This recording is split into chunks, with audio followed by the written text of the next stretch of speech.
আজকের প্রথম প্রশ্নটি হলো বাংলার পাল বংশের প্রথম রাজা কে? অপশনগুলি হলো A Dharmapal, B Gopal, C Bhim, D দিব্যক।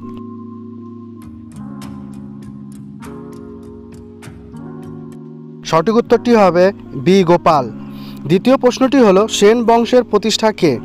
অপশনগুলি হলো এ লক্ষণ সেন, বি বিজয় সেন, সি সামন্ত সেন, ডি কেশব সেন। সঠিক উত্তরটি হবে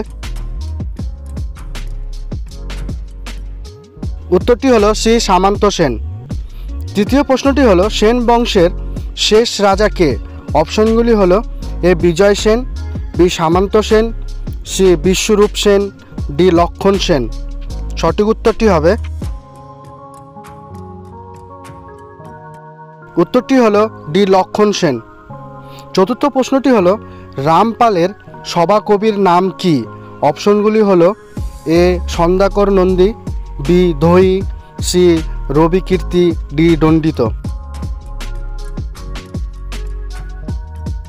সঠিক উত্তরটি হবে এ সন্ধ্যাকর নন্দী। শেষ প্রশ্নটি হলো ধীমান বা বিটপাল কোন যুগের দুইজন শিল্পী? অপশনগুলি হলো এ পাল যুগের, বি সেন যুগের, সি গুপ্ত যুগ, ডি মৌর্য যুগ। সঠিক উত্তরটি হবে উত্তরটি হলো এ পাল যুগের। সম্পূর্ণ ভিডিও দেখার জন্য অসংখ্য ধন্যবাদ।